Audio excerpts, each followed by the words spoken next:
Hey everyone, it's Dallas Cowboys Cheerleaders making the team. Or not. Or not making the team. And the title is You Came to Play. These are going to be short recaps because we don't know anyone's name. They all look the same. Or care. They're all adorable. This is not an insult. They are all beautiful young ladies, but they all kind of look the same to me. So Melissa Rykoff Strickland is back. Those of you who don't know, she was Dallas Cowboys Cheerleader. She was on the show in this early season. She went to do So You Think You, not So You Can Think You Can Dance. What is it? Dancing with the Stars, which I kind of am surprised that they allow professional dancers to be on because it seems like it's unfair.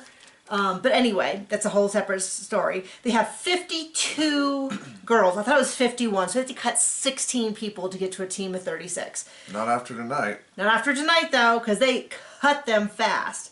All of the veterans placed in the top 36, which did not happen last year, and we actually cut several we cut several veterans. They cut several veterans. So right now, all of the veterans are in the top 36.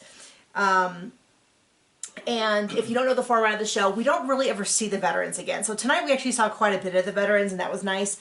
They're going to bring the veterans back for this episode. They're going to start doing some stuff together. They have Brittany Perry Russell. I hope I wrote down her name. She's a guest choreographer. We see guest choreographers throughout the show, and they do different styles. And this was like a very intense hip-hop sort of one. Depending on who you're watching, sometimes it looks like they were just getting poked with a cattle prod. Yeah, I mean, you could see the real difference between them telling them to like bring energy and like them be like boom, boom, boom, boom, and then be like woo, woo.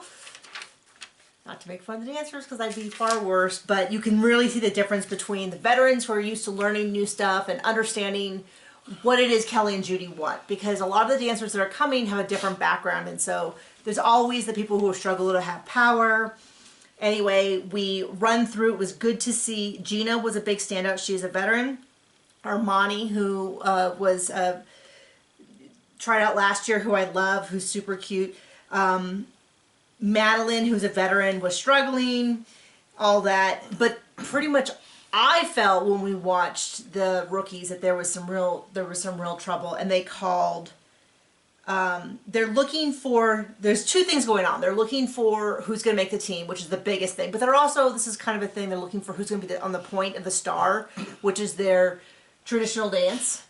And so far, Gina's gotten a vote from, they ask all the guest choreographers, and then they go through, a lot of the episode was them trying to teach us the names of the girls. So going through everybody, what do you think of them, showing their picture. You commented that you can't keep any of them straight. They should all wear name tags. They should all wear but yeah, name tags like right here. How does the person going and fetching certain of them? Like, I'd be snapping pictures from the board, being like, I got to get these and this, because yeah, because they picked out 4 girls. Couldn't tell any of them different. I mean, they called Madison, Bree, Amanda, and Aaron F., who are all newbies, into the room, and they showed them like they clipped between them, and so I couldn't even tell half the time who she was talking to, and I couldn't remember any of their names. I mean, half's the fun watching them cry out the door, and half the fun. I didn't feel like I got that this episode. You didn't really get to milk it. I got no fun. You got no fun. No, very little crying. Very little crying. Even less tears. Anyway, so they had there was difference that some of them were saying. One of them said they weren't a match between their style and the other one. Some of them weren't keeping up with it as fast as they wanted. They weren't showing the dancer that they showed in the tape, things like that. And so we cut in one night 4 girls, Madison, Bree, Amanda, and Aaron F. They need to cut a total of 16 people to get down to their 36. Not no more. And now they're down to, they need to cut 12. So, yeah, so that is the fast, super fast recap of episode 2. So we'll see.